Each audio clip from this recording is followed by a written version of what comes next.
Last class में क्या बताया था? Integration testing. आज करते हैं हम लोग।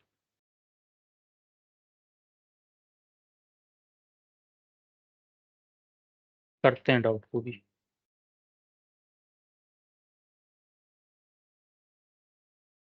ठीक है, स्टार्ट करते हैं इंटीग्रेशन टेस्टिंग। डाउट की क्लास थोड़ी देर बाद लेते हैं आपसे।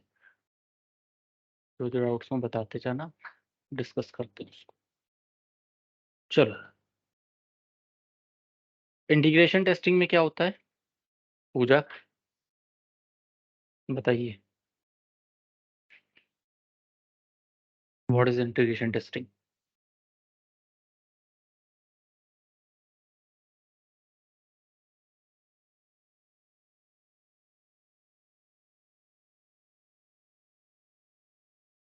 यही डेफिनेशन लिखी थी।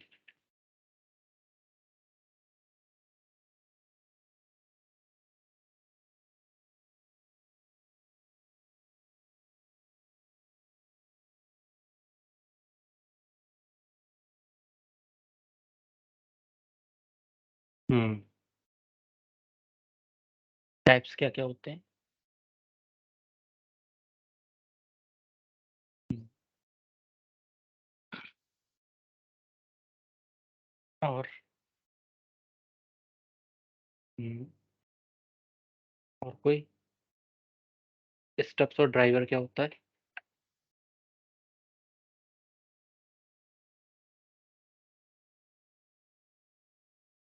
हम्म,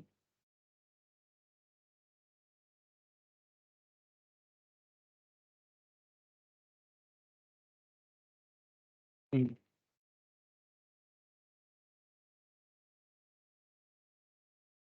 हम्म,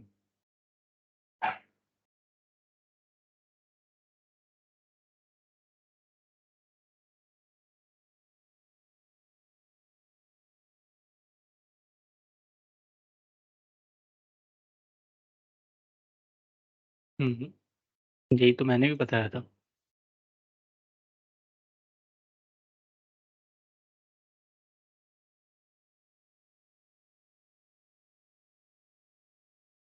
रखा होता है का क्या मतलब है? आप कुछ नहीं प्रिपेयर करके रखते हो, सब कुछ आपको डेवलपमेंट टीम देती है। आपको क्या अभी तक 4-5 दिनों की क्लास में आपको ये लगा कि कहीं से कोडिंग करनी है हम लोगों को? नहीं, हम लोगों को तो कोडिंग मिलनी है ना। स्टब्स ड्राइवर होता क्या है?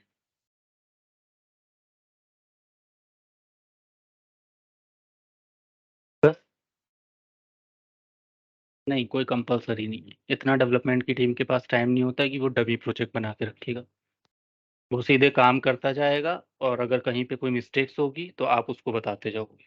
अगर वो डमी बनाता रहेगा तो फाइनल प्रोजेक्ट कब बना के देगा?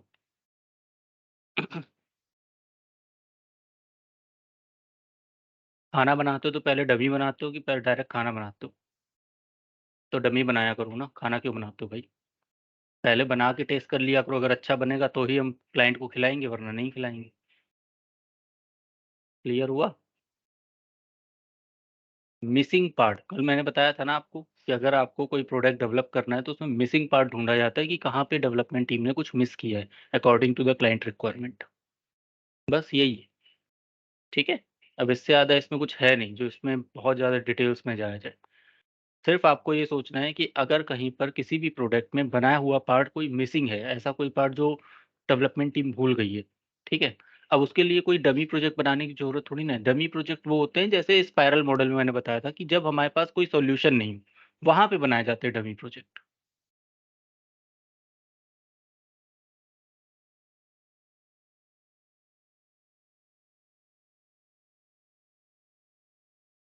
मिसिंग रिक्वायरमेंट्स, उसको आप मिसिंग रिक्वायरमेंट बोलो।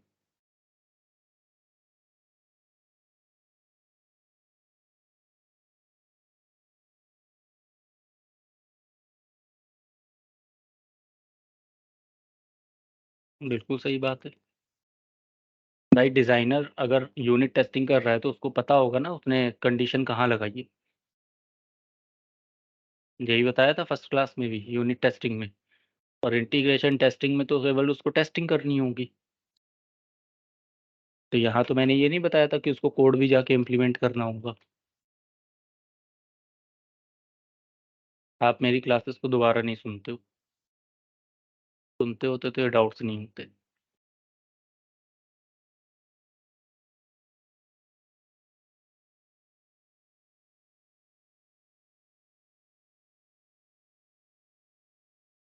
नहीं, आप नहीं पढ़ना है रैपिड, रेड नहीं पढ़ना है आप लोगों को, फालतू की चीज़ें। देखो, यूनिट टेस्टिंग क्या था? ये यार इसका कनेक्शन नहीं हो रहा है इसके साथ। इसको जो कनेक्शन वाला प्रोसेस है ना, वो हो नहीं पा रहा है इन लोगों का, कुछ मिसिंग चल रहा है इनके पार्ट में। चलो स्टार्ट करते हैं। अगेन समझ लो यार, अगर किसी को प्रॉब्लम है related to unit testing, unit testing कौन करता है? यूनिट टेस्टिंग सबसे पहले डेवलपमेंट टीम करती है, ठीक है? तो डेवलपमेंट टीम को उस कोड को प्रोसेस को पता होता है कि भाई हमने कहाँ पर कोड किया हुआ है, कहाँ पे कोड नहीं किया हुआ है, ठीक है? तो ये काम टेस्टिंग प्रोफाइल में नहीं आता है। टेस्टिंग प्रोफाइल में क्या आएगा? टेस्टिंग प्रोफाइल में तो सिर्फ आपको एक पेज दे देंगे, कहेंगे इसको टेस्ट करो। अब इस पूरी प्रोसेस में कहाँ पर आपको ऐसा लग रहा है कि आपको कोड करने की जरूरत है एज अ टेस्टर? कहीं पर भी नहीं। आपको टेस्टिंग के टाइम पर कोई भी कोडिंग नहीं करनी है, अगर आप मैनुअल टेस्टिंग के पार्ट पे सोच रहे हो, ठीक है ना? अभी मैं ऑटोमेशन की बात नहीं कर रहा। तो यहाँ पर जो भी डेवलपमेंट टीम होगी उसको क्या पता होगा? उसको इंटरनल स्ट्रक्चर पता होगा। इंटरनल स्ट्रक्चर किसको बोलते हैं? जिसको फ्लो पता होता है, जिसको प्रोजेक्ट का फ्लो पता होगा उसी को हम लोग बोलेंगे इंटरनल स्ट्रक्चर के बारे में नॉलेज है। तब उसको पता होगा कि हमारा फर्स्ट पेज क्या बनेगा, सेकंड पेज क्या बनेगा, थर्ड पेज क्या बनेगा, किस पेज को किससे इंटरकनेक्ट करना होगा। ये सारा काम डेवलपमेंट टीम को पता होता है। लेकिन एज ए टेस्टिंग टीम को तो आपको तो नहीं पता होगा। आपको क्या मिलेगा? आपको एक पेज मिल गया, कह देंगे इसकी टेस्टिंग करो। आप क्या करोगे? आप यहाँ पे फंक्शनल टेस्टिंग के बारे में बात करो। फंक्शनल टेस्टिंग क्या होती है? फंक्शनल टेस्टिंग होती है जहां पे लॉजिकल एरर्स को आइडेंटिफाई किया जाता है। आपको क्या फाइंड करना है? लॉजिकल एरर्स, ठीक है? अब लॉजिकल एरर्स जो होगी वो बहुत हो सकती है। हो सकता हो किसी चीज की रिक्वायरमेंट मिसिंग हो तो भी वो लॉजिकल एरर आ रही है। हो सकता हो उसने कोड किया हो लेकिन उसके पास कोई ऑपरेटर्स की दिक्कत आ रही हो, ऑपरेटर सही से परफॉर्म नहीं कर पा रहे हैं, वो भी लॉजिकल दिक्कत में आ रहा है। तो बग्स और एरर्स को जो आप आइडेंटिफाई करोगे वो आप इंटीग्रेशन टेस्टिंग में करोगे। यूनिट टेस्टिंग डेवलपमेंट टीम का पार्ट होता है और इंटीग्रेशन टेस्टिंग आपका पार्ट होता है, ठीक है? तो यूनिट टेस्टिंग आपको दी जाती है, लेकिन आप यूनिट टेस्टिंग में सिर्फ यही तो चेक कर सकते हो बटन काम कर रहा है कि नहीं। अगर आपने कोई वैल्यू यहाँ पे पुट कर रखी है तो क्या वैल्यू एक बटन पे क्लिक करके हमको आइडेंटिफाई होके मिल पा रही है या नहीं, सिर्फ आप ये चेक कर सकते हो, लेकिन इसके पीछे का कोड तो नहीं चेक कर सकते ना। तो ये काम कौन करेगा? ये सारा का सारा काम ये यूनिट टेस्टिंग के थ्रू होगा, ठीक है? कंफ्यूजन? हाँ बिल्कुल देखेगा। तो यूनिट टेस्टिंग डेवलपमेंट टीम करती है ना। मैंने यही तो बताया था कि अगर आप सिंगल कोड भी कर रहे हो, अगर आपने यहाँ पे system dot out dot println, ये जावा का कोड है, तो आप इस वाली लाइन को भी आप रन करा के देखोगे सही है या गलत है, ठीक है ना? अब मैंने अगर आपको कोई पेज दिया, फॉर एग्जाम्पल मैंने अगर आपको ये ऑटोमेशन का पेज दिया, तो इसमें कहीं कोडिंग तो नहीं दिख रही है आपको। आपको तो ये नहीं समझ में आ रहा कि भाई यहाँ पे system dot out dot println कहाँ लगा है। लेकिन जिसने कोड किया उसको पता है कि मैंने कहाँ पे इंप्लीमेंट किया होगा। दो बातों में डिफरेंस है। जो बना रहा है उसको बहुत अच्छे से पता है कि कहाँ गलती, जो नहीं बना रहा है उसको नहीं पता कहाँ गलती है। समझ में आ गया ना? तो यूनिट टेस्टिंग कर कौन रहा है? यूनिट टेस्टिंग डेवलपमेंट टीम के हिसाब से होती है, वो भी छोटे छोटे पार्ट्स में कोड को करने के बाद। अब क्लियर? हाँ, वो फंक्शनल टेस्टिंग कहलाता है। जो आप यहाँ पे काम करते हो, बटन पे क्लिक करते हो, ये फंक्शनल टेस्टिंग के अंदर आता है, ठीक है? क्लियर हो गया? यूनिट टेस्टिंग डेवलपमेंट टीम की होती है। इंटीग्रेट तो हम वो करके देंगे और हम लोग टेस्ट करेंगे, ठीक है? तो ऐसा नहीं है कि सिर्फ वो लोग यूनिट टेस्टिंग कर रहे हैं। चलिए, इंटीग्रेशन टेस्टिंग किसको कहते हैं? जहां पर दो कंपोनेंट्स की बात हो रही होती है या मॉड्यूल्स की बात हो रही होती है, ठीक है? उसको इंटीग्रेशन टेस्टिंग कहते हैं। तो इंटीग्रेशन टेस्टिंग कौन करेगा? आप लोग करोगे। करता वो भी है। डेवलपमेंट टीम भी ये चेक कर रही होगी कि भाई हमने अगर इस बटन पे काम करना है तो क्या ये लिंक सही जा रहा है या नहीं जा रहा है, वो भी टेस्ट कर रहे होंगे। ठीक है? लेकिन आपके पॉइंट ऑफ व्यू से यहाँ से टेस्टिंग स्टार्ट हो जाती है कि अब आपका काम शुरू हो जाएगा यूनिट टेस्टिंग के बाद इंटीग्रेशन टेस्टिंग वाला।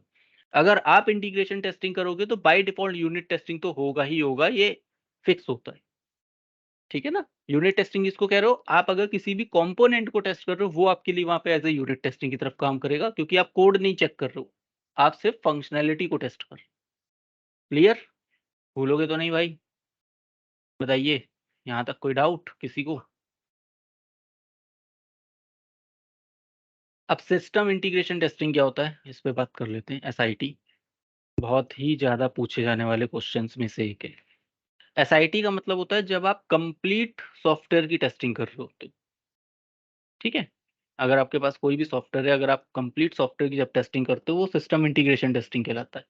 सिस्टम इंटीग्रेशन टेस्टिंग का मतलब क्या होता है कि आपके पास यहाँ पर मॉड्यूल भी कनेक्टेड होते हैं इंटरनली। एक मॉड्यूल से दूसरे मॉड्यूल में आप जा रहे होते हो, एक कंपोनेंट से दूसरे कंपोनेंट को आप टेस्ट कर रहे होते हो, एक पेज से आप दूसरे पेज को टेस्ट कर रहे होते हो, ठीक है? तो जब भी हमारे पास कंप्लीट सॉफ्टवेयर की टेस्टिंग होती है, वो सिस्टम इंटीग्रेशन टेस्टिंग में आता है। इंटीग्रेशन टेस्टिंग और सिस्टम इंटीग्रेशन टेस्टिंग में फ़र्क होता है। इंटीग्रेशन टेस्टिंग में क्या करेंगे, हम कंपोनेंट पे फ़ोकस करेंगे, ठीक है ना? कि अगर हमारे पास एक पेज है, इस पेज में हमारे पास 2 इनपुट देने के लिए बॉक्स हैं और यहाँ पर हमारे पास बटन है, तो हम इन दोनों पे फ़ोकस करेंगे कि वैल्यू जा रही है, बटन पे क्लिक कर रहे हैं, तो हमारे पास डेटा आ रहा है या नहीं आ रहा है, ये हमारी मेन प्रायोरिटी होगी।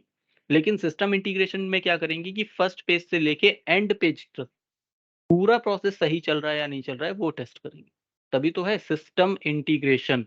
सिस्टम इंटीग्रेशन मतलब पूरा सॉफ्टवेयर इंटरनली कनेक्ट होना चाहिए। इसको आप लोग क्या बोलते हैं? End to end testing. Pages, modules, components. हाँ जी, ठीक है। आप उसमें एंड टू एंड टेस्टिंग बोलोगे। एंड टू एंड टेस्टिंग जो सुनेगा उसको समझ में आ जाएगा स्टार्टिंग से लेके एंड तक टेस्टिंग हो रही है। ठीक है? आप कीवर्ड बिल्कुल सोच समझ के बोलना, एंड टू एंड टेस्टिंग बोलोगे आप वहाँ पर। ठीक है? एंड टू एंड का मतलब क्या होता है? स्टार्टिंग से लेके एंड तक पूरे सॉफ्टवेयर को जब आप टेस्ट कर रहे हो, तो that is called the end to end testing. Clear हो गया? समझ में आ गया? तो इंटरव्यू में जो कीवर्ड आपको रिप्रेज़ेंट करना है, वो एंड टू एंड रिप्रेज़ेंट करना है।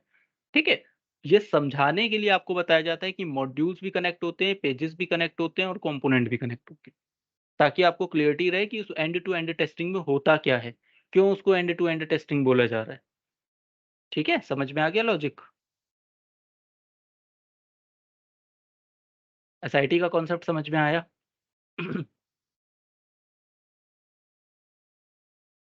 म्यूट हो जाओ।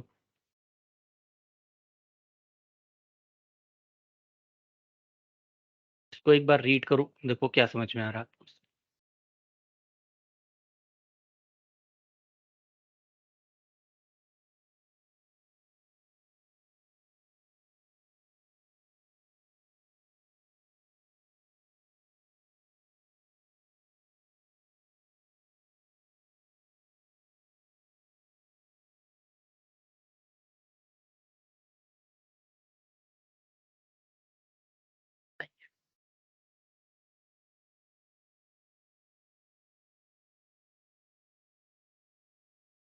हुँ,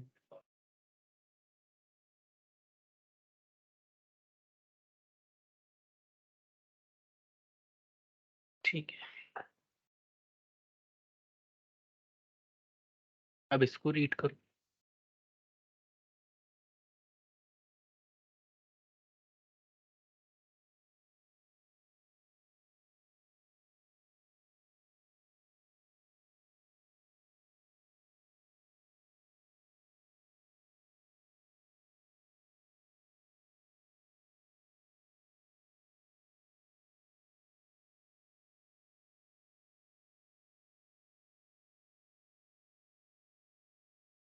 कुछ-कुछ क्लियर आ रहा है?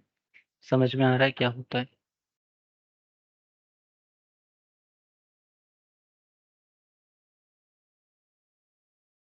बिल्कुल होती है।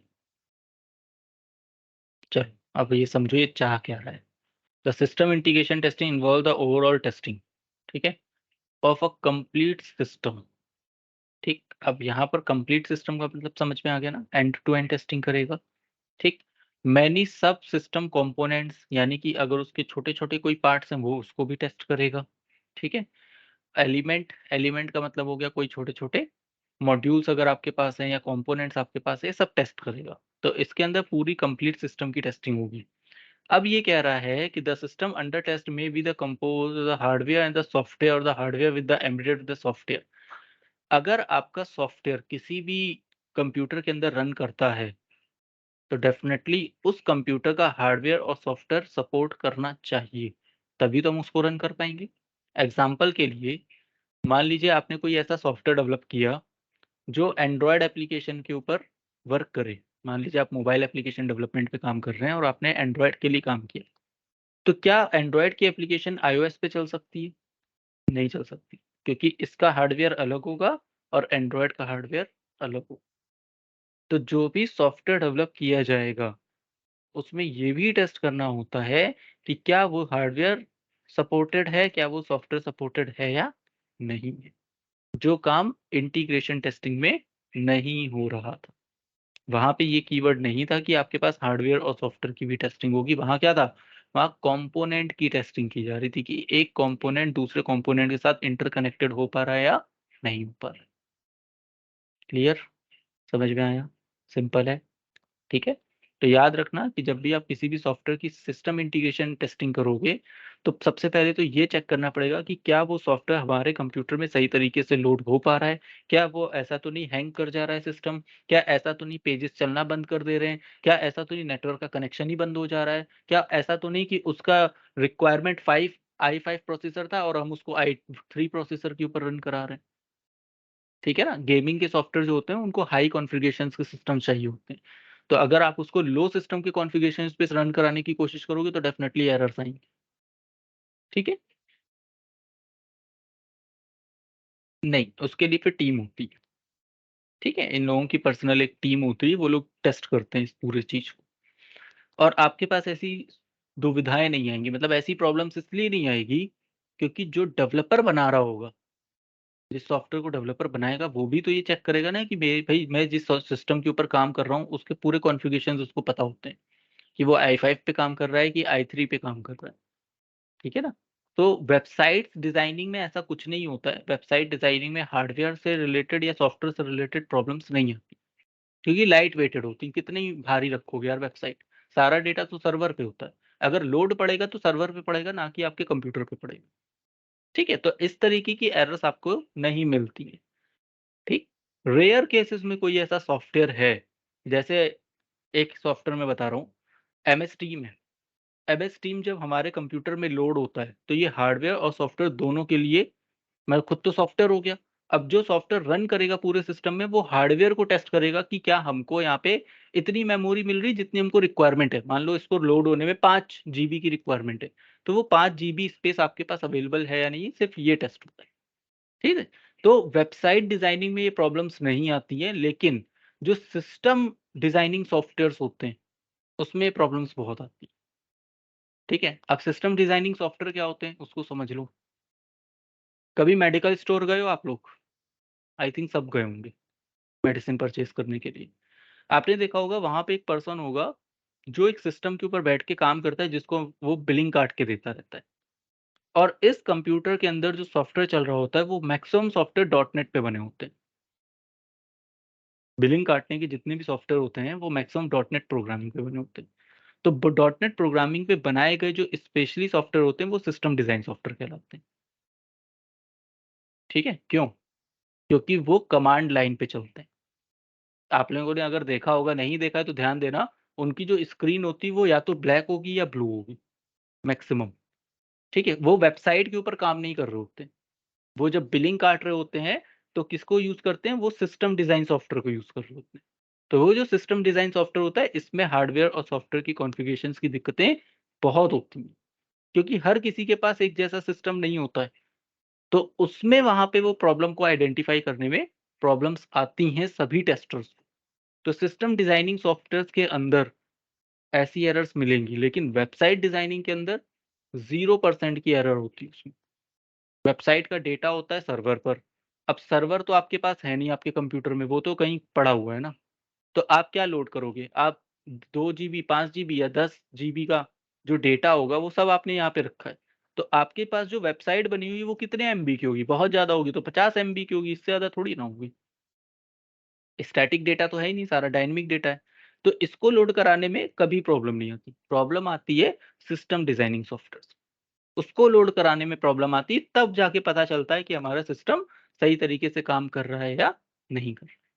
तो मैक्सिमम टाइम सिस्टम इंटीग्रेशन की जो टेस्टिंग की जाती है, जो सबसे हार्ड टेस्टिंग होती है, वो एसडीएस पे होती है। ठीक है? सिस्टम डिज़ाइन सॉफ्टवेयर्स पे ज़्यादा होती है। क्लियर है? समझ में आ गया सॉफ्टवेयर का कॉन्सेप्ट?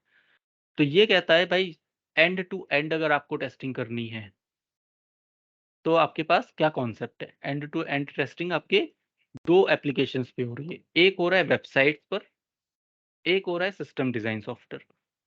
जो सिस्टम डिज़ाइन सॉफ्टवेयर आपके पास होंगे, वो मैक्सिमम डॉटनेट प्रोग्रामिंग के ऊपर डेवलप किए जाते हैं। और जो वेबसाइट आपके पास बनती है, वो मैक्सिमम वर्डप्रेस, पीएचपी, जावा, पाइथन और कुछ बचा? या डॉटनेट का एएसपी डॉटनेट पे फिर डिज़ाइन की जाती है।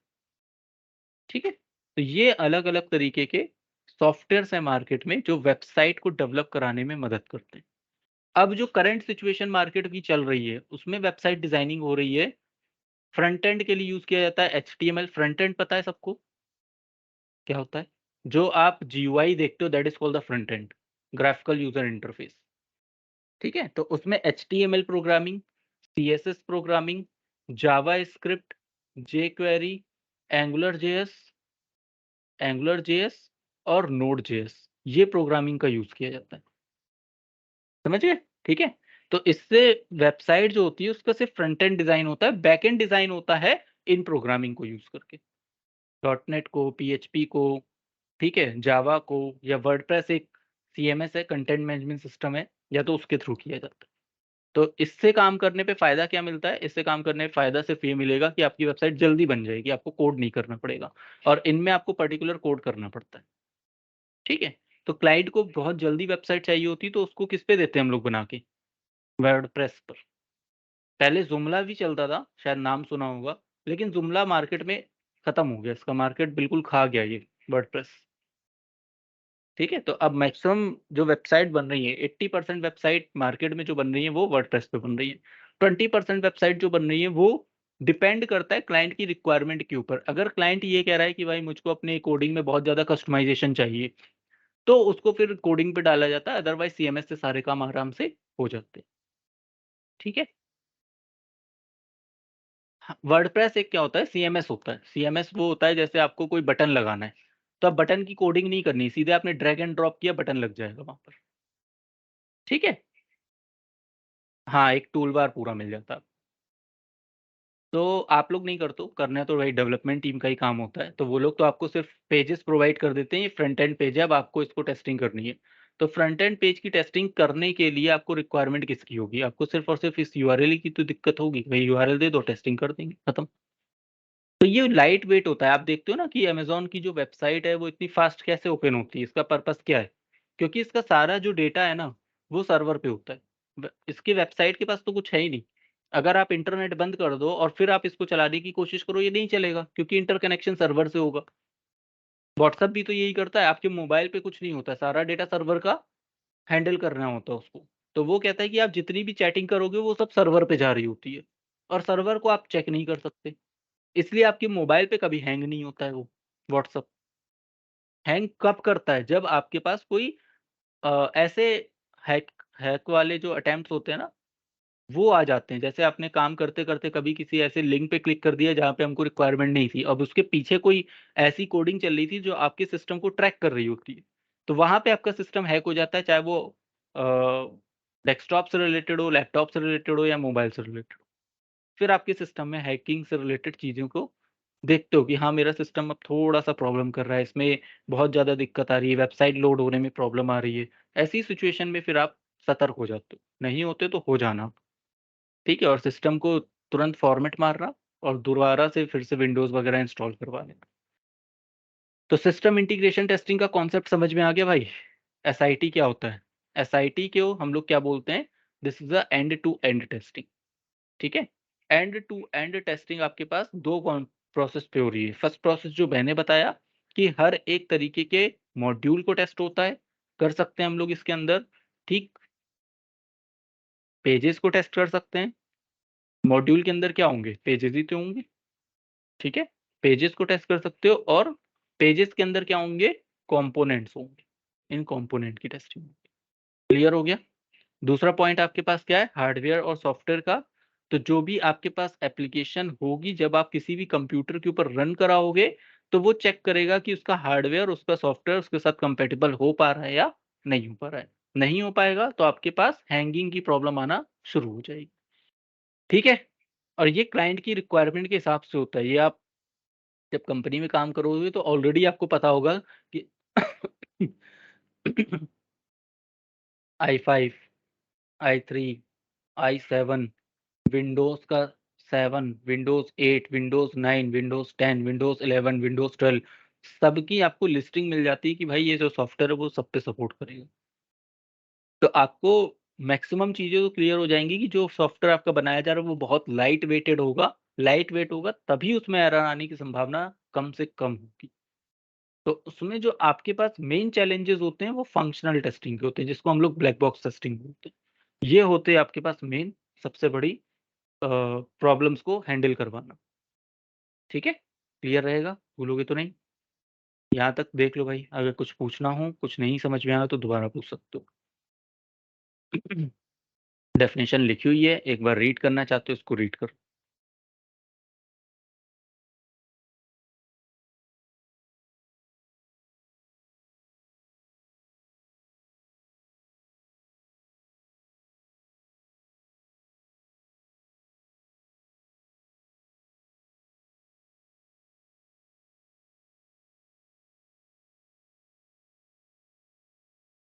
एम्बेडेड का मतलब क्या होता है? बाइंडिंग करना, बाइंडिंग बाइंडिंग। ठीक है, मिक्स ना बोलो। आप उसको बाइंड कह सकते हो या अपेंड कह सकते हो। तो जो भी आपका सॉफ्टवेयर बनेगा वो आपके हार्डवेयर और सॉफ्टवेयर के साथ बाइंड हो जाता है। बाइंड होने का मतलब होता है कॉन्फ़िगरेशन। वो कॉन्फ़िगर हो जाएगा और आपके लूप में चलता रहेगा। लूप टेस्टिंग किसको बोलेंगे? कि जितनी बार भी आप चलाओगे, वो उसको ये चेक करता रहेगा कि पूरा सॉफ्टवेयर सही तरीके से रन कर रहा है या नहीं कर रहा है। आप बार-बार अपने कंप्यूटर को रीस्टार्ट करके चेक करोगे, ऐसा तो नहीं हमने एक बार सॉफ्टवेयर चलाया, सही चल रहा है, दूसरी बार में सॉफ्टवेयर चल ही नहीं रहा है। तो लूप टेस्टिंग किसको बोलते हैं? जब आप एक से ज़्यादा बार किसी भी सॉफ्टवेयर की टेस्टिंग करते हो, उसको लूप टेस्टिंग बोलते हैं।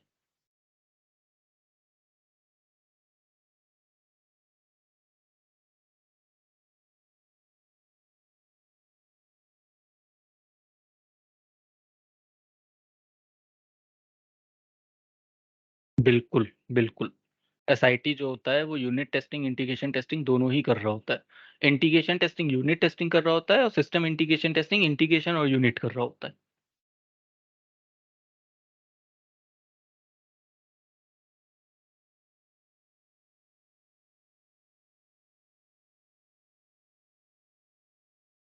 क्लियर? अभी भी कोई डाउट?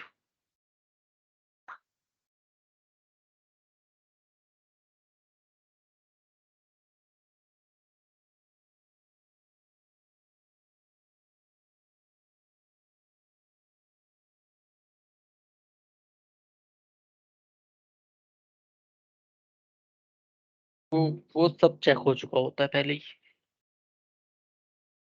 जब डेवलपर काम कर रहा होता है ना, तो सब पहले ही चेक हो चुका होता है। वो सॉफ्टवेयर इसी हिसाब से ही बनते हैं, और आपके पास जब मिलेगा तो आपके कंप्यूटर में कॉन्फ़िगर होके मिलेगा। अगर कॉन्फ़िगर होने में कोई दिक्कत होगी तो वैसे भी वो सर्वर पे डिप्लॉय होता है, कंप्यूटर के अंदर थोड़ी ना डिप्लॉय होता है। कंप्यूटर के अंदर कुछ डिप्लॉय नहीं होता है, सब कुछ सर्वर पे होता है। गोडैडी का सर्वर सुना है? कि भाई, अगर ये नहीं सुना तो आपने कुछ नहीं सुना। हुँ, ये वेबसाइट कभी किसी ने देखी है? इसका क्या रूल है भाई? आपके पास जो वेबसाइट बन रही है उसके लिए आपको कहीं न कहीं एक डोमेन नेम परचेज़ करना होगा। ठीक है? जैसे मान लो मैंने किया यहाँ पे पूजा टेस्टिंग के नाम से मुझे एक डोमेन चाहिए। तो अब मैं यहाँ पे सर्च करूँगा कि यार ये डोमेन अवेलेबल है या नहीं है। चलो भाई देखते हैं।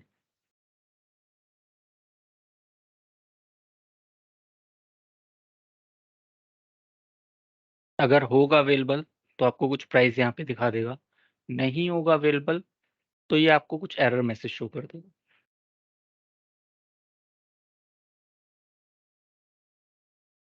हाँ जी, बिल्कुल। ऐसी बहुत सारी वेबसाइट है।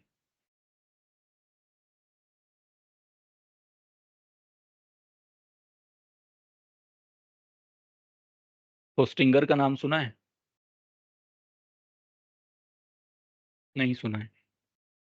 ये भी है जो वेबसाइट्स जब आप बनाते हो तो उसको कहाँ पे सर्वर पे डिप्लॉय करोगे उसके लिए free domain, free website managing ये सब कुछ आपको प्रोवाइड करते हैं। इनके पैकेजेस चलते हैं कि आप कितना पैकेजेस लेना चाहते हैं इनसे। ये 1 मंथ का है, अगर आप 1 साल का पैकेज लेते हैं तो करीब इसमें 4 से 5,000 रुपए का खर्चा आता है। ठीक, अब ये 4 से 5,000 रुपए में ये लोग क्या बैठ इनका ज़्यादा अच्छा है, होस्टिंगर का ज़्यादा अच्छा सर्विस है एज़ कम्पेयर टू गोडैडी। क्योंकि होस्टिंगर आपको कुछ नई फैसिलिटीज़ भी अब प्रोवाइड करने लगा है, पहले नहीं करता था।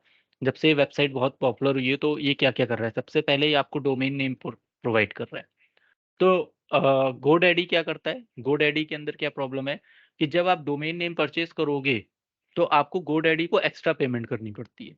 लेकिन होस्टिंगर क्या कहता है कि अगर आप इसकी सर्विस लेते हो, होस्टिंगर का ये पर्पज़ है कि अगर कोई भी पर्सन अपनी वेबसाइट को किसी एक पर्टिकुलर लोकेशन पे स्टोर कराना चाहता है, तो ये कह रहा है मैं आपको डोमेन नेम फ्री प्रोवाइड करूँगा। ये फ्री होता है।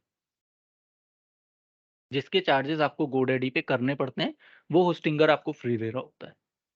ठीक है? दूसरा पॉइंट इसमें क्या है कि होस्टिंगर आपको एसएसएल भी देता है साथ में। एसएसएल होता है जो आपकी वेबसाइट को थोड़ा सिक्योर करके रखता है। ठीक है? तो ये आपको साथ में एसएसएल भी प्रोवाइड करता है जो गोडैडी प्रोवाइड नहीं करता है, ये उसके भी चार्जेज़ अलग लेता है। ठीक है? तीसरी पॉइंट सुनो, अगर आप यहाँ पर होते हो तो ये होस्टिंगर क्या करता है हर एक दिन में या फिर हो सकता है वीक में या मंथ में, ये जो भी आपने सॉफ्टवेयर बनाया होता है उसका ऑटो बैकअप रखता है। अगर आपका कभी सॉफ्टवेयर में कुछ प्रॉब्लम हो जाए, ठीक है? तो कम से कम आप इसके ऑटो बैकअप से पूरा काम दोबारा करवा सकते हो। लेकिन गोडैडी ऐसा नहीं करता। तो गोडैडी का मार्केट डाउन हो गया है, होस्टिंगर का मार्केट अब बढ़ गया है। जब से ये 3-4 फीचर्स इसने लॉन्च कर दिए और इसकी फैसिलिटीज़ बहुत अच्छी है एज़ कम्पेयर टू गोडैडी। ठीक है? तो मैंने कई सारे ऐसे डेवलपर्स को देखा है जो पर्सनली वर्क फ्रॉम होम में होते हैं या फिर अपना कोई बिज़नेस स्टार्ट कर रहे होते हैं या किसी क्लाइंट के लिए भी फ्रीलांस काम कर रहे होते हैं, तो वो होस्टिंगर से ज़्यादा प्रेफ़रेंस लेते हैं। वो कहते हैं होस्टिंगर ज़्यादा अच्छा है, एसएसएल भी फ्री मिल रहा है, फ्री वेबसाइट का नाम मिल जाएगा, बैकअप भी हमको मिल जाएगा, तो ये ज़्यादा अच्छा है। हम गोडैडी पे जो काम होस्टिंगर आपको 3 से 4,000 रुपए में प्रोवाइड कर रहा होता है, वो गोडैडी आपको 7 से 8,000 रुपए में प्रोवाइड कर रहा होता है। और अगर गोडैडी का सर्वर हैक कर लिया गया है, जैसे बहुत बार ऐसा मैंने देखा है कि जो गोडैडी के सर्वर है वो चलते-चलते बंद हो जा रहा है, तो उसमें आपकी जो फाइल्स है वो बिल्कुल क्रैश कर देता है। उसकी बैकअप लेने की भी सुविधा नहीं होती है। तो ये वाला जो काम था वो होस्टिंगर ने भी खत्म कर दिया। होस्टिंगर कहता है कि हम हर वीक या हर मंथ आपका बैकअप लेते रहेंगे। अगर कभी मेरे सर्वर पे भी प्रॉब्लम आएगी तो आपका जो बैकअप है वो आप अपनी तरफ से एक्सेस कर सकते हो, वो कोई प्रॉब्लम नहीं। इसलिए होस्टिंगर ज़्यादा अच्छा है एज़ कम्पेयर टू गोडैडी। अगर कभी आपको अपना पर्सनल बिज़नेस स्टार्ट करना हो और अगर डोमेन नेम वगैरह परचेज़ करना हो, तो होस्टिंगर को ले लेना आँख बंद करके, इतना ट्रस्टेबल है आज के टाइम पर ये। ठीक है?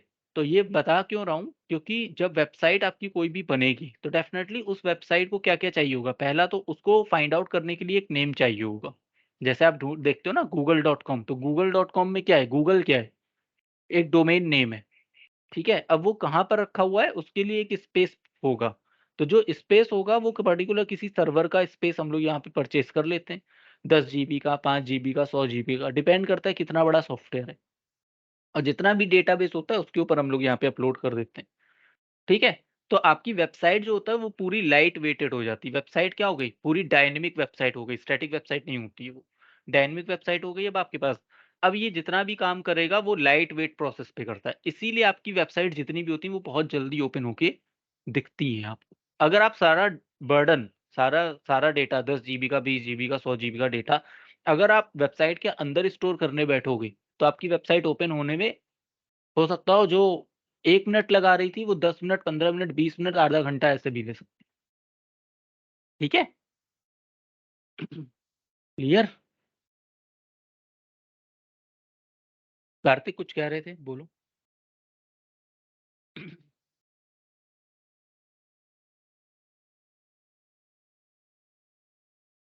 हाँ, ये होस्टिंग वाले करते हैं, ये उनकी सर्विस होती है, वो लोग हैंडल कर रहे होते हैं।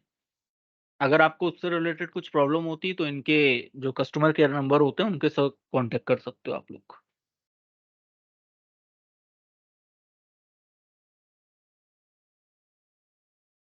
हाँ, बिल्कुल। जितना जितना बड़ा आप उनसे सर्वर माँगोगे उतना बड़ा सर्वर म आप वो आपको दे देंगे और उतनी ज़्यादा प्राइस आपसे ले लेंगे।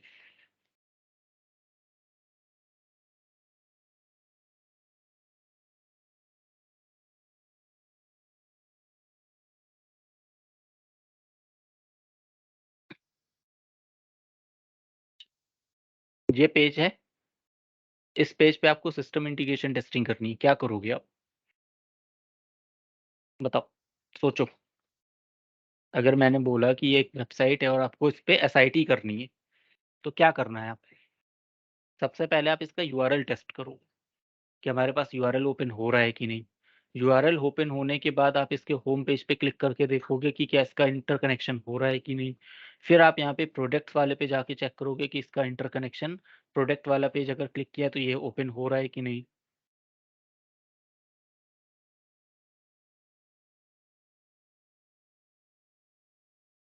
हुँ, वो सब कुछ आप इसके अंदर टेस्ट करोगे। स्टार्टिंग से लेके एंड तक पूरी वेबसाइट को टेस्ट किया जाएगा। अब ये एक दिन का पार्ट नहीं है। इसीलिए आपको क्या मिलता है, कंपनी के अंदर आपको छोटे-छोटे टास्क प्रोवाइड किए जाते हैं। तो कंपनी आपको क्या प्रोवाइड करेगी? आपको टास्क प्रोवाइड करेगी कि आज का टास्क क्या है आपके पास? होम पेज को टेस्ट करना है, तो सिर्फ़ आप होम पेज को टेस्ट करोगे। अब होम पेज में क्या-क्या चीज़ें टेस्ट करोगे? आप उसके जीयूआई को भी टेस्ट करोगे, प्लस उसमें वहाँ पर जितने भी लिंक्स होंगे वो भी टेस्ट करोगे कि सारे लिंक्स एक-दूसरे के साथ इंटरकनेक्टेड हैं या नहीं। हो गया आज का टास्क, खत्म करो। अगले दिन आप आओगे, टास्क 2 मिल जाएगा। टास्क 2 में क्या होगा कि अगर आप यहाँ पर प्रोडक्ट वाले लिंक्स पे क्लिक करते हो, तो आपको एक प्रोडक्ट का पेज ओपन हो जाएगा। अब प्रोडक्ट के पेज में अगर कोई पर्सन कोई प्रोडक्ट परचेज़ करना चाहता है, तो परचेज़ की कंप्लीट डिटेल तो पहले चेक करे, बिना डिटेल चेक किए तो वो नहीं लेगा ना। तो यही काम आपको दिया जाएगा कि अगर आप इस पे काम करना चाहते हो, प्रोडक्ट वाले पे रहे, अब मान लो मुझको ये ब्लू टॉप परचेज़ करना है, तो मैं क्या करूँगा, पहले इसकी व्यू डिटेल करके इसको चेक करूँगा अवेलेबल है या नहीं है। अवेलेबल है, फिर मैं इसके साइज़ को यहाँ पे देखूँगा, इसकी क्वांटिटी को कम या ज़्यादा कर लूँगा। मान लो मैंने इसकी साइज़ कर दी यहाँ पर, क्वांटिटी बना दी 5, ठीक है? अब ऐड टू कार्ट पे मैं क्लिक करूँगा, ये हो गई add to cart. Add to cart होने पर मुझे व्यू कार्ट पे जाके चेक करना है, तो व्यू कार्ट पे चेक किया। तो यहाँ पे आपको दिखा रहा है भाई 5 लिए थे, टोटल आपके पास इतना अमाउंट हो गया। हाँ जी, ये स्प्रिंट में डिफ़ाइन होता है। अब इस टास्क को करने में कितना टाइम लगा आपको? 5 मिनट भी नहीं लगे और इसके लिए काम के लिए आपको 1-1 दिन पूरा प्रोवाइड कर दिया जाता है, ठीक है? लेकिन आपको सिर्फ़ इस पेज के लिए तो नहीं करना है। अब 1 दिन का अगर पूरा टाइम मिला है तो भाई उसमें और भी टास्क होंगे कि इसको भी क्लिक करो, इसको भी क्लिक करो, इसको भी क्लिक करो। तो जितने भी आपके पास प्रोडक्ट होंगे आप सबको क्लिक करके चेक करोगे कि सबकी डिटेलिंग सही तरीके से विज़ुअलाइज़ हो रही है या नहीं हो रही है, ठीक है? क्लियर है? तो इसीलिए टाइम टेकिंग प्रोसेस ज़्यादा होता है। अब आपने एक को टेस्ट किया, दूसरे वाले को भी ऐसे ही टेस्ट करोगे। क्लिक किया, यहाँ पे इसकी क्वांटिटी बढ़ा के देखोगे और ऐड करके देखोगे हमारे पास पूरा प्रोडक्ट विज़ुअलाइज़ हो रहा है या नहीं हो रहा है। तो हर चीज़ को आप क्या कर रहे हो, स्टेप बाय स्टेप प्रोसेस कर रहे हो। इसी को ही बोलते हैं सिस्टम इंटीग्रेशन टेस्टिंग। अब एसआईटी के अंदर आपने क्या किया, एसआईटी के अंदर आपने लिंक्स को भी क्लिक करके देखा।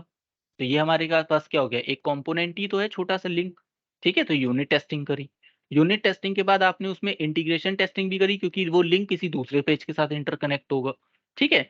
ये भी आपने कर लिया। अगर आप पेमेंट वाले पेज तक पहुँच जाते हो, इसमें है नहीं, अगर होता तो वो भी दिखा देता। अगर आप पेमेंट वाले पेज तक पहुँच जाते हो तो एक मॉड्यूल से हट के अब आप दूसरे मॉड्यूल के ऊपर टेस्टिंग करने चले गए। लेकिन होगा वो सब इंटरकनेक्शन ही। ऐसा नहीं कि पेमेंट के लिए वो कुछ अलग से आपको एप्लीकेशन देगा। वहीं पे ही आपके पास ऑप्शन आएगा कि क्या आप इसको परचेज़ करना चाहते हो या नहीं, तो ऐड बटन का मिल जाएगा आपको, क्लिक करोगे, वो आगे प्रोसीड हो जाएगा। अब कोई ऐसा नहीं है जिसने आज तक अमेज़न से प्रोडक्ट ना परचेज़ किया हो। अमेज़न है, फ्लिपकार्ट है, मिंत्रा है, कहीं न कहीं तो परचेज़ किया होगा ना। तो उसका प्रोसेस क्या करते हो? पहले आप प्रोडक्ट की डिटेल चेक करते हो। डिटेल चेक करने के बाद ऐड टू कार्ट बटन पे क्लिक करते हो। फिर उसकी पेमेंट पे जाके उसकी पेमेंट करते हो। तो ये सारे प्रोसेस आपको मॉड्यूल वाइज़ जैसे-जैसे मॉड्यूल बनते जाएँगे वैसे-वैसे प्रोवाइड हो जाएगा। सिंपल, कर लोगे, टफ तो नहीं है। आगे चलें।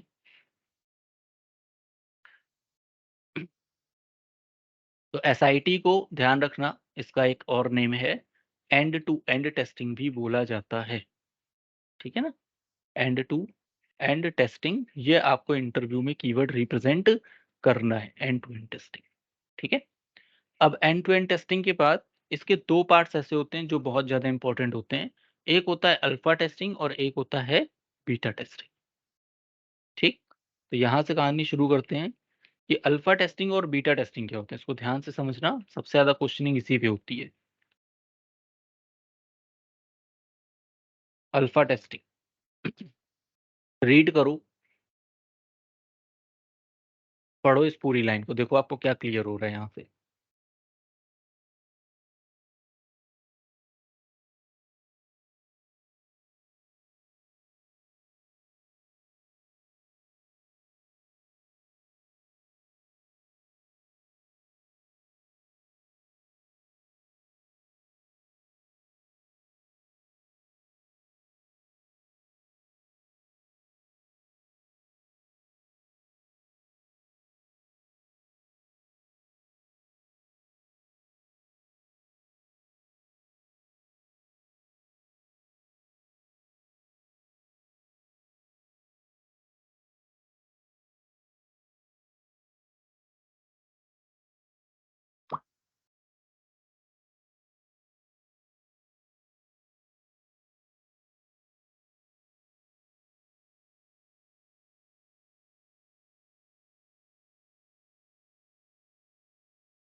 हुँ,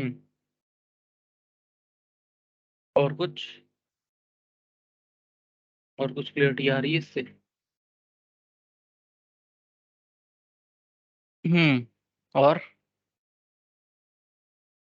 the alpha testing is the initial phase of validating whether a new product will perform as expected. The alpha testing जो होती है, ये पूरी की पूरी डेवलपमेंट टीम के ऊपर डिपेंड करता है, ठीक है? बट इसका अपोज़िट है ये। यहाँ पे डेवलपमेंट टीम लिखने का मतलब क्या है या डेवलपमेंट प्रोसेस लिखने का मतलब क्या है? इसका मतलब ये है कि जब आप किसी कंपनी के अंदर आप काम कर रहे होगे, तो डेफ़िनेटली वो अल्फा टेस्टिंग वहीं पर ही होती है। ठीक है ना? अल्फा टेस्टिंग कहाँ होती है? डेवलपमेंट प्रोसेस में। डेवलपमेंट प्रोसेस जो इंटरनल स्टाफ भी लिखा हुआ है, कीवर्ड ध्यान देना।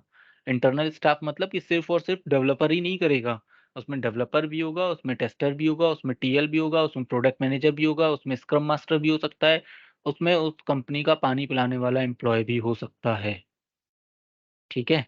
तो कोई कंपल्सरी नहीं है कि सिर्फ़ और सिर्फ़ डेवलपमेंट टीम ही करेगी। डेवलपमेंट टीम के अलावा टेस्टिंग टीम भी करेगी और टेस्टिंग टीम के साथ-साथ बाकी के जो इंटरनल एम्प्लॉइज़ हैं, उसको भी सॉफ्टवेयर दिया जाता है टेस्ट करने के लिए कि आप इसमें से गलतियाँ बताओ। ठीक है? अल्फा टेस्टिंग क्यों करा रहे हैं? ताकि जितने भी लोग हैं, मान लो एक कंपनी में 100 एम्प्लॉयी हैं, तो 100 एम्प्लॉयी में से किसी को तो कुछ गलती समझ में आएगी ना। तो क्लाइंट के पास सॉफ्टवेयर भेजने से पहले या उसको दिखाने से पहले कंपनी के अंदर ही इतनी ज़्यादा टेस्टिंग कर ली जाती है अपने एम्प्लॉइज़ के साथ मिलके कि कोई भी एरर्स ना रहे। लेकिन ऐसा होता नहीं है, कोई ना कोई गलतियाँ फिर भी निकल के आती ही हैं। रेयर केसेज़ में ऐसा होता है कि शायद किसी प्रोडक्ट में कोई कमी ना निकले। ठीक है? तो अल्फा टेस्टिंग कहाँ पर हो रही है? Inside a company. तो कौन कर रहा है? कंपनी के इंटरनल स्टाफ्स कर रहे हैं। इस स्टाफ में पूरी टीम आती है, सिर्फ डेवलपमेंट टीम नहीं होती है। डेवलपमेंट प्रोसेस इसलिए लिखा जाता है क्योंकि वो डेवलपमेंट टीम का काम होता है। डेवलपमेंट प्रोसेस किसको बोलते हैं? SDLC, software development life cycle हो या सॉफ्टवेयर टेस्टिंग लाइफ साइकिल हो, दोनों को इंक्लूड किया जाता है। लेकिन पूरी टीम इसमें इन्वॉल्व होती है। ठीक है? ये पॉइंट समझ में आया? विद इन द ऑर्गेनाइजेशन कोई भी टेस्ट कर सकता है।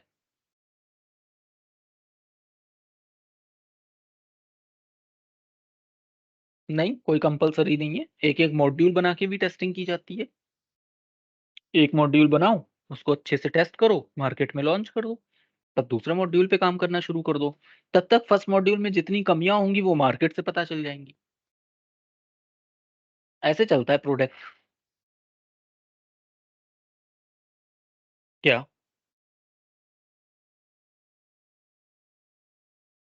अभी आ रहे उस वाले पे भी आ रहे। अभी सिर्फ़ आप इंटरनल स्टाफ तक समझो कि यहाँ तक का पॉइंट समझ में आ गया? आगे ये कह रहा है कि फॉलोड बाय द। अब ये फॉलोड कौन क भई अब फ़ॉलो अप किसको करवाना है? जो क्लाइंट है उसको तो करवाना है। तो बीटा टेस्टिंग कौन करेगा? क्लाइंट, ठीक है ना? आपके पास जो प्रोडक्ट है, अगर वो कंपनी से हट के किसी दूसरे क्लाइंट के पास चला गया है, तो वो प्रोजेक्ट की टेस्टिंग अब वो क्लाइंट कर रहा होगा। आपने टेस्टिंग कर ली, आपने क्लाइंट को दिया, जब क्लाइंट के पास चला गया तो वो बीटा टेस्टिंग कन्वर्ट कर देता है। अब क्लाइंट क्या करता है? हाँ, अब क्लाइंट क्या करता है? क्लाइंट हो सकता है खुद टेस्ट करे, या हो सकता है उसने उसने भी अपने स्टाफ को दे दिया। कहता है आप लोग टेस्ट करो भाई, मेरे पास इतना टाइम नहीं है। ठीक है? तो अब उसकी इंटरनल स्टाफ जो होगा ना वो उसको टेस्ट करेगा, कि क्या कंपनी ने वही बनाया है जैसे मेरे बॉस ने बोला था। समझ में आ गया? तो अल्फा टेस्टिंग कौन करेगा? कंपनी के लोग, जिस कंपनी में प्रोजेक्ट बन रहा होता है। और बीटा टेस्टिंग कौन करेगा? क्लाइंट करेगा। क्लाइंट कब करेगा? जब आप उसको दिखा दोगे कि मेरी तरफ से पूरा प्रोसेस कंप्लीट हो चुका है, तब वो उसको टेस्ट करना स्टार्ट करेगा। अब उसकी टेस्टिंग कैसे होती है? उसकी टेस्टिंग कैसे होती है? क्या लगता है आप लोगों को कि एक कंपनी के अंदर, एक ऑर्गेनाइजेशन के अंदर से प्रोजेक्ट जाएगा, तो किस फॉर्मेट में जाएगा? और इसको टेस्टिंग कैसे करवाया जाएगा? बीटा टेस्टिंग कैसे करवाई जाएगी? सोचो। हाँ, एक्चुअली में ये होता है कि वो अपने रियल यूज़र्स को दे देता है। वो होती है एक्चुअल में बीटा टेस्टिंग। अब रियल यूज़र कैसे आएँगे उसके पास?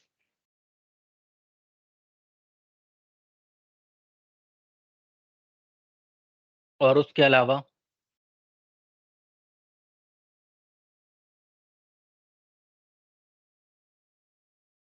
अगर सर्वर पे लॉन्च हो जाएगी तो वो बीटा टेस्टिंग नहीं होगी।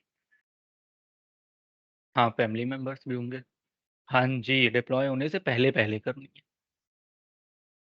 ठीक है? अगर आप डिप्लॉय कर दोगे सर्वर के ऊपर तो सब लोग एक्सेस कर सकते हैं। लेकिन होता कुछ ऐसा है, आप समझो इसकी पूरी कहानी क्या है। एग्ज़ाम्पल के लिए मान लो ये कोई एक मोबाइल एप्लीकेशन है, ठीक है? मेडिकल से रिलेटेड एक मोबाइल एप्लीकेशन है। अब मैंने यहाँ पे सिर्फ़ एक मॉड्यूल बनाया हुआ है डॉक्टर से रिलेटेड, कि अगर दिल्ली सिटी में जितने भी डॉक्टर्स हैं, उनके बैठने की टाइमिंग क्या है, वो क्या एमबीबीएस करके बैठे हैं कि नहीं करके बैठे हैं, उनकी पूरी डिटेल्स मैंने इस एप्लीकेशन में लगा दी। तो ये मेरी तरफ से क्या बन गया, एक स्मॉल सर्च इंजन बन गया, ठीक है? इस स्मॉल सर्च इंजन को मैंने कंपनी के लोगों से बात करी, तो मैं बात किससे करूँगा? तो मेडिकल स्टोर में जो सबसे ज़्यादा जो इंटरकनेक्टेड होते हैं डॉक्टर से, वो होते हैं एमआर, जिनको हम लोग बोलते हैं मेडिकल रिप्रेजेंटेटिव। अब एमआर का रोल क्या होता है, वो डॉक्टर्स को जो भी प्रिस्क्रिप्शंस देते हैं, दवाइयाँ देते हैं, ये सब उनका काम होता है। जो एक तरीके से मान लो ये लोग मार्केटर का काम कर रहे हैं, ठीक है? अब इन लोगों ने क्या किया, कोई कंपनी है, उन लोगों ने सोचा एक काम करते हैं हम लोग डायरेक्ट डॉक्टर के पास ना जाएँ। पहले हम समझे डॉक्टर के पास जाता कौन है, उसकी मेन प्रायोरिटी को समझे। तो इन लोगों ने जब रिसर्च करी तो इनको पता चला डॉक्टर के पास जाते हैं एमआर। और एमआर दवाइयाँ कहाँ से परचेज़ करते हैं और कहाँ पे डिस्ट्रीब्यूट करते हैं? एमआर जहाँ से भी दवाइयाँ परचेज़ करते हैं, जिस कंपनी से भी परचेज़ करते हैं, वो 2 जगह पे सेल करते हैं। एक डायरेक्ट डॉक्टर को सेल होती है और दूसरा जो इनके जो पास मेडिकल स्टोर्स होते हैं, ये उनको सेल करते हैं। तो इन्होंने टारगेट किसको बनाया? एमआर को, क्योंकि सबसे अच्छी अगर कोई टेस्टिंग कर सकता है, तो वो एमआर कर सकता है। समझ गए? तो अब इन लोगों ने एमआर की पूरी लिस्ट बनाई, उसमें उस सिटी में जहाँ-जहाँ पे भी लोकेशन होगी उसके एमआर्स को निकालना शुरू किया। और एमआर के अंडर भी स्मॉल एमआर्स काम करते हैं। स्मॉल एमआर्स किसको कह रहा हूँ? जो उनके टारगेटेड ऑडियंस में नहीं आते। जो छोटे हैं, वो मान लो नियर बाय अपने घर के आस-पास के ही लोगों को केवल मेडिसिन्स को डिस्ट्रीब्यूट करने का काम कर रहा है। तो कंपनी वाले टेस्टिंग करने के लिए एक ऐसी ऑडियंस देख रहे हैं जो सबसे ज़्यादा पॉपुलेटेड हो या उससे रिलेट कर पा रहा हो, कुछ इस तरीके से देखते हैं, ठीक है? तो डायरेक्ट डॉक्टर के पास जाएँगे, तो हो सकता है उनके पास मीटिंग ही ना हो पाए, क्योंकि डॉक्टर अवेलेबल नहीं होते हैं। लेकिन एमआर एक ऐसा पर्सन होता है जो तीनों लोगों को हैंडल कर रहा होता है। वो मार्केट को भी बहुत अच्छे से जानता है, वो डॉक्टर को भी बहुत अच्छे से जानता है और वो मेडिकल स्टोर को भी बहुत अच्छे से जानता है। तो इन लोगों ने टारगेट किसको किया? सीधे एमआर को। और एमआर को बोल दिया कि अगर आप मेरी एप्लीकेशन यूज़ करते हो, तो मैं आपको 10% का डिस्काउंट दे दूँगा किसी पर्टिकुलर प्रोडक्ट्स। तो जो वेबसाइट बनी हुई है, उन लोगों ने मान लो किसी डॉक्टर से रिलेटेड कोई प्रिस्क्रिप्शंस चाहते हो तो उसपे 10% का डिस्काउंट दिलवा दिया या कुछ भी इस तरीके से करके उन लोगों ने फ्री एडवर्टाइजिंग स्टार्ट करी, ताकि लोगों तक पहुँचाया जाए, ठीक है? तो एमआर ने क्या कहा कि चलो भाई मैं लोगों तक पहुँचाने का काम कर दूँगा, ठीक? वो कुछ अमाउंट भी उनके पास जाता है। अब वो डिटेल्स में मैं नहीं बताऊँगा कि कितना अमाउंट जाता है, हर एमआर का अलग ही क्राइटेरिया होता है। ठीक है? उन लोगों ने डिस्कशन किया, अब एमआर्स के पास पूरी ज़िम्मेदारी हो गई, तो एमआर यहाँ पे एज़ अ बीटा टेस्टिंग करवा रहा होता है। समझ में आ गया? तो बीटा टेस्टिंग कैसे होती है? ये हो गया मार्केट में लॉन्च करने का तरीका, जिसको ये लोग बीटा टेस्टिंग बोलते हैं। तो बीटा टेस्टिंग कराने के लिए कहीं न कहीं कुछ न कुछ एक ऐसी ऑडियंस ढूँढते हैं, जो उसको टारगेट कर पाए। समझ में आया? और इसको सिर्फ़ कौन लॉन्च कर रहा है? ये क्लाइंट लॉन्च तो कर दे रहा है, लेकिन सिर्फ़ किसके लिए? एमआर्स लोगों के लिए, कि एमआर इसको टेस्टिंग करके देगा और जो कमियाँ होंगी वो हमको पता चल जाएँगी। फिर हम जब नेक्स्ट रिलीज़ करेंगे, जब फाइनल रिलीज़िंग होगी, तो जितनी कमियाँ एमआर ने बताई उन सबको हम लोग खत्म कर, ठीक है? तो डायरेक्ट क्लाइंट को अगर आप प्रोडक्ट दे रहे हो, तो क्लाइंट भी डायरेक्ट ऐसा नहीं आपको कह देगा कि सर्वर पे अपलोड करो। वो पहले उसकी टारगेट ऑडियंस सिलेक्ट करता है, उसके बाद वो उसको बीटा टेस्टिंग में डालता है। समझ गए? कॉन्सेप्ट समझ में आ गया? एक तरीका तो ये होता है, मेडिकल स्टोर वाले ऐसे ही करते हैं काम। दूसरा समझो, अब जैसे मान लो कोई वेबसाइट है, प्रैक्टो का नाम सुना है? किसी ने सुना है आज तक प्रैक्टो एप्लीकेशन का नाम? नहीं सुना है? यार बहुत पॉपुलर है यार ये तो। मेडिकल्स में शायद अभी तक में सबसे पॉपुलर वाली एप्लीकेशन है प्रैक्टो का। प्रैक्टो भी यही काम करता है। जब प्रैक्टो 2014 में बन रही थी, 2014 में प्रैक्टो का जब डेवलपमेंट हो रहा था और इसकी रिसर्च करीब 2009 में स्टार्ट हो चुकी थी। ठीक है, 5 साल बन गए इनको रिसर्च करने में, मार्केट समझने में और फिर प्रैक्टो को लॉन्च करने में। तो 2014-2015 में इन्होंने अपनी एप्लीकेशन सिर्फ़ डॉक्टर के लिए ही लॉन्च करी थी। ये जो पूरी कहानी सुनी ना, ये प्रैक्टो के लिए थी, ठीक? और प्रैक्टो के जो वर्किंग स्टाइल है, उस पे हम लोगों ने प्रोजेक्ट बनाया था। प्रैक्टो से रिलेटेड ही था वो, फाइनली कुछ मेडिकल स्टोर से रिलेटेड का प्रोजेक्ट बन गया था बाद में। तो इंटरनली जो पूरा स्टाफ काम करता था मेरे से रिलेटेड, या हम लोग जो जिस पूरी टीम में काम करते थे, उनका काम सीधे एमआर से ही रिलेटेड था, कि प्रोडक्ट कभी भी डायरेक्ट क्लाइंट लॉन्च करता ही नहीं था मेरा। मेरा प्रोडक्ट कैसे लॉन्च होता था? एमआर्स के थ्रू, और एमआर जाके वो डिस्ट्रीब्यूट करते थे डॉक्टर और मेडिकल स्टोर्स पे। फिर जो कमियाँ आती थी उसको रिज़ॉल्व किया जाता था और उनको रिज़ॉल्व करने के बाद फिर मार्केट में फर्स्ट वर्ज़न लॉन्च किया था। ये भी वर्ज़न वाइज़ वर्ज़न लॉन्च किए जाते थे। फर्स्ट वर्ज़न में जितनी भी एरर्स थी वो डॉक्टर से रिलेटेड निकली। सेकंड वर्ज़न में जितनी भी एरर्स थी वो मेडिकल स्टोर से रिलेटेड निकली। थर्ड वर्ज़न में जितनी भी एरर्स थी वो ब्लड बैंक से रिलेटेड निकली। तो इस तरीके से एक-एक मॉड्यूल्स को लॉन्च किया गया। अगर एक साथ 4 मॉड्यूल को लॉन्च कर देंगे, तो डेवलपर को भी दिक्कत आएगी सारी कमियों को रिज़ॉल्व करने में, टेस्टर को भी दिक्कत आएगी सारी कमियों को दोबारा से रीटेस्टिंग करने में। तो कभी भी कोई भी कंपनी एक साथ प्रोडक्ट लॉन्च नहीं करती। जब भी करेगी, मॉड्यूल बाय मॉड्यूल करेंगे, ठीक है? इसके प्रॉफ़िट क्या हैं? पहला पॉइंट, लोगों को पता चल गया कोई प्रोडक्ट मार्केट में आ गया। वो कह रहे चलो यार, उस सिटी में 100 लोगों को ही पता है। लेकिन 100 लोगों तक ये तो बात पहुँची कि मार्केट में कोई ऐसा प्रोडक्ट आ गया जिसमें हम घर बैठ के डॉक्टर से रिलेटेड कोई भी इन्फॉर्मेशन देख सकते हैं, ठीक है? फर्स्ट पॉइंट क्लियर हो गया कि मार्केटिंग स्टार्ट हो गई। दूसरा पॉइंट, लोगों को अवेयरनेस हो गई। तीसरा पॉइंट, लोग उसको अच्छा मान रहे हैं या नहीं मान रहे हैं, ये भी लोगों के बारे में जस्टिफिकेशन हम लोगों को मिलता गया। समझ में आ गया? तो कोई भी कंपनी अगर अपना प्रोडक्ट लॉन्च करेगी, एक साथ नहीं करती, मॉड्यूल बाय मॉड्यूल ही करती। व्हाट्सएप ने क्या किया था? चैटिंग लॉन्च करी, लोगों की प्रायोरिटी को समझा, जब वो पॉपुलर हो गई, तब उन्होंने एक्स्ट्रा पॉइंट ऐड किए, जैसे वीडियो कॉलिंग, ठीक है? कॉलिंग, डेटा को ट्रांसफ़र करना, ठीक है? पेमेंट तो अभी लॉन्च हुआ है कुछ टाइम पहले। तो ये लोगों की रिक्वायरमेंट के हिसाब से फिर इन लोगों ने चेंजेस करना शुरू किए। तो बीटा टेस्टिंग के अंदर क्या चल रहा था? बीटा टेस्टिंग में क्लाइंट क्या चेक कर रहा था कि लोगों की रिक्वायरमेंट क्या है। समझ में आ गया? क्यों कराते हैं बीटा टेस्टिंग? सिर्फ और सिर्फ क्लाइंट ये चाहता है कि लोगों की रिक्वायरमेंट को अच्छे से समझा जाए, तब जाके मार्केट में प्रोडक्ट लॉन्च हो पाता है। तो आप क्या बताओगे बीटा टेस्टिंग किसको बोलते हैं? बिफोर रिलीजिंग अगर हम किसी भी एप्लीकेशन को टेस्ट करते हैं, that is called the beta testing. Clear? एक हाँ, एक सेकंड। हम्म, हम्म, नहीं नहीं नहीं नहीं, ये अजाइल के अंदर ही चलता रहता है, ये इटरेटिव में चलता है। ठीक है, मतलब जितनी नहीं नहीं भाई, जब तक डेवलपमेंट नहीं होगा तब तक टेस्टिंग कैसे होगी? है टेस्टिंग का ही पार्ट है, लेकिन पहले उसमें क्लाइंट की रिक्वायरमेंट तो ये समझे कि भाई हमारी ऑडियंस चाहती क्या है। हो गया, चल रहा है, बढ़िया है, ठीक है। नहीं नहीं नहीं, वो न्यू डेवलपमेंट में ही है। हाँ, अगर मान लो आपने ये जैसे स्पाइरल मॉडल है, आप स्पाइरल मॉडल को अगर रिलेट कर रहे हो, तो मान लो आपने रिक्वायरमेंट समझी, उसके प्रॉब्लम्स को आइडेंटिफाई किया, कोडिंग करी, टेस्टिंग करी, मार्केट में लॉन्च किया। ठीक है, अब लॉन्च करने के बाद आपको पता चला कि मार्केट में अभी इस प्रोडक्ट के अंदर वीडियो कॉन्फ्रेंसिंग से रिलेटेड काम हो सकता है। लोगों ने बोला तो आपने कहा ठीक है, चलो एक लाइब्रेरी परचेज करते हैं, उसके बारे में एक डमी प्रोजेक्ट बनाते हैं, टेस्टिंग डेवलपमेंट करके देखते हैं, मार्केट में फिर से लॉन्च करते हैं। ठीक है, तो यही काम तो एजाइल टेक्नोलॉजी करता है। तो एजाइल सिर्फ क्या कर रहा है, आपको एजाइल यहाँ पे फिगर ऐसा नहीं मिल रहा है, लेकिन काम यही हो रहा है। पहले आप रिक्वायरमेंट लोगे, रिक्वायरमेंट के बाद डेवलपमेंट, डिजाइनिंग, टेस्टिंग, कोडिंग, ये सब होगा। फिर फाइनली जब मार्केट में जाएगा तो मार्केट में बीटा टेस्टिंग के लिए जाएगा। बीटा टेस्टिंग जब कंप्लीट हो जाएगी तब उसको लॉन्च प्रोसेस पर डालें। एजाइल इसलिए क्यों बोला जा रहा है, क्योंकि एजाइल के अंदर जितने भी प्रोसेस हैं वो सारे इंक्लूड हो चुके हैं ना। भाई एजाइल के अंदर वाटरफॉल मॉडल भी है, एजाइल के अंदर स्पाइरल भी है, एजाइल के अंदर इटरेटिव भी है। ठीक है, और इसमें तो ये नहीं मिल रहा ना आपको। अगर यहाँ पे क्लाइंट को कुछ चेंज कराना है तो यहाँ पे स्टार्टिंग से फिर से आपको रिक्वायरमेंट चेंज करनी पड़ेगी। यहाँ पे ऐसा कुछ नहीं, यहाँ पे एक बंदा गया, रिक्वायरमेंट समझी, चेंज कर दिया, काम खत्म हो गया। ये फ्लेक्सिबल है, फ्लेक्सिबल होने की वजह से एजाइल मार्केट में टिका हुआ है। समझ में आ गया? क्लियर?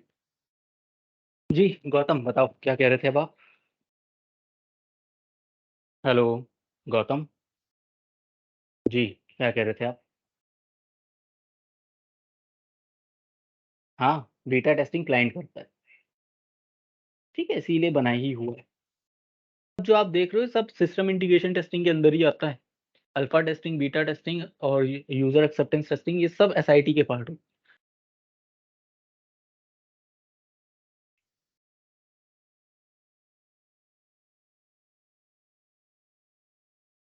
अल्फा टेस्टिंग में एक कीवर्ड इन्होंने यूज किया था, इंटरनल स्टाफ। ठीक है, इंटरनल स्टाफ में होता क्या है ये भी समझ लो। अब ये मैं सिर्फ अपने एक्सपीरियंस पे बता रहा हूँ। ठीक है, इसको मैं रिलेट नहीं कर रहा किसी भी बुक से। एग्जाम्पल के लिए मान लो मैं डेवलपर हूँ और गौतम टेस्टर है। ठीक है, तो गौतम ने क्या किया, मेरी एप्लीकेशन को टेस्ट किया, उसमें कुछ कमियां थी, हम दोनों बहुत अच्छे दोस्त हैं। तो उसने सोचा छोड़ो यार, उसको कहीं डांट वाट ना पड़ जाए, काम करते हैं, उसको बचाने की कोशिश करते हैं, और जब चाय पीने चलेंगे तब इसको बता देंगे ये कमी है, अब इसको सही कर लेना। ठीक है, तो गौतम ने क्या किया कि मेरी कमियों को छुपा दिया।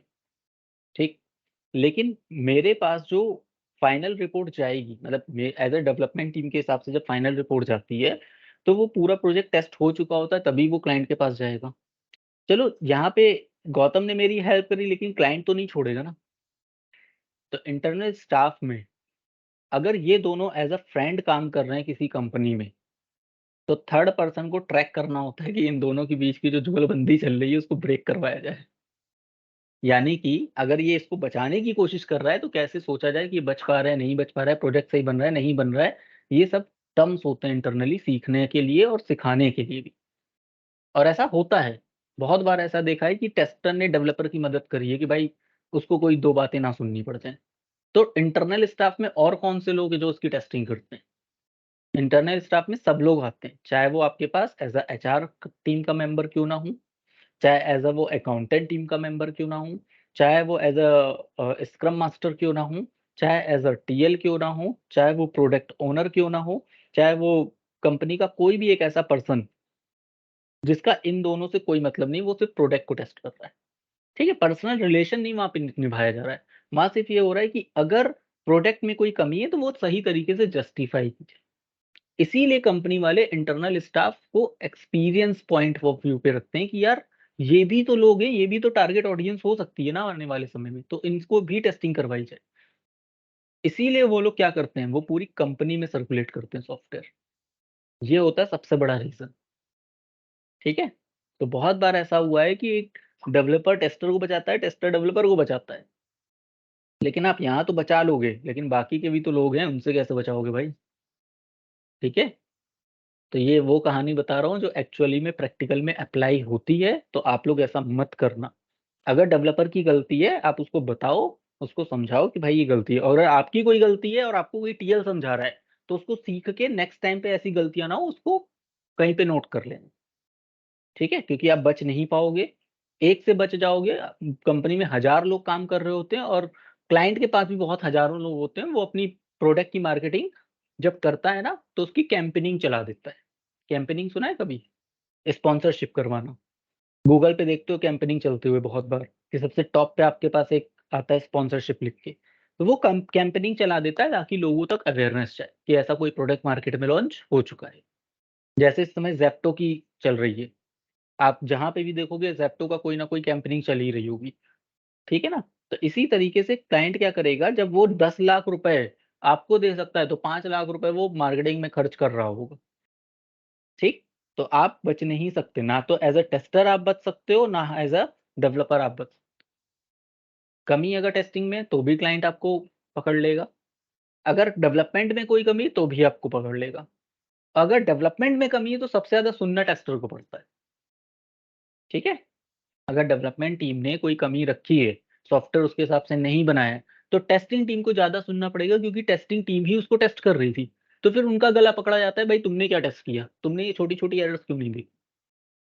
इसलिए आप अपनी काम ईमानदारी से करना, वहाँ पे कोई रिलेशन मत मेंटेन करने बैठ जाना, कि भाई वो तो बहुत अच्छा बंदा है, चलो यार उसको बचाते हैं। बचा नहीं पाओगे, आप फँस जाओगे उल्टा, ठीक है? आप अपने स्टाफ से बच जाओगे लेकिन क्लाइंट से नहीं बचोगे। क्लाइंट को फेस करना पड़ेगा आपको, और क्लाइंट जब धोता है तो बहुत तगड़े से धोता है। ठीक है? पूरी मीटिंग में वो बैंड बजाता है। बहुत ऐसे क्लाइंट मैंने देखे हैं, स्टाफ जो जब बोलने पे आते हैं, वो क्या बोल रहे होते हैं उनको पता नहीं होता है। ठीक है? तो अपनी तरफ से आप ईमानदारी से काम करना। बाकी टेस्टिंग प्रोफाइल का जो कॉन्सेप्ट है वो सिर्फ़ और सिर्फ़ एक ही चीज़ है, क्लाइंट को जितना अच्छे से आप प्रोजेक्ट डेवलप करके दोगे और टेस्ट करके दोगे, उतने ही अच्छे टर्म्स रिलेशनशिप मेंटेन होते हैं। ऐसा नहीं कि वो जो पर्सन है वो आज आपसे डेवलपमेंट और टेस्टिंग करवा रहा है, तो हाँ, हो सकता है उनके उसके माइंड में कोई दूसरा पैटर्न ना आ रहा हो।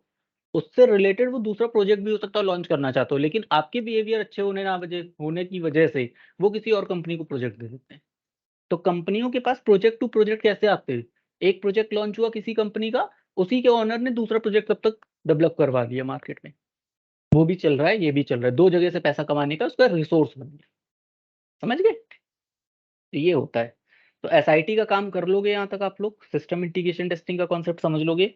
अल्फा टेस्टिंग को अच्छे से करना है, बीटा टेस्टिंग को अच्छे से करना है, सिस्टम इंटीग्रेशन टेस्टिंग को अच्छे से करना है। ठीक है? अब आपको पढ़ना क्या है? अगर इतना काम समझ में आ गया तो आपको सिर्फ ये पढ़ना है, एक्सेप्टेंस कैसे होता है। यूज़र सॉरी ये यूएटी होगा, मैंने एयूटी लिख दिया है। यूज़र एक्सेप्टेंस टेस्टिंग कैसे काम करेगा, आपको सिर्फ ये समझ क्या हो गया?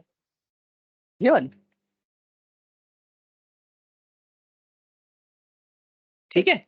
अब आपको सिर्फ घर से ये पढ़ना है कि यूज़र एक्सेप्टेंस टेस्टिंग क्या होता है, क्यों होता है और what is the difference between SIT and UAT. इन दोनों के बीच में डिफरेंस क्या होता है, सिर्फ आपको ये चीज़ चेक करनी है। बस 10 मिनट,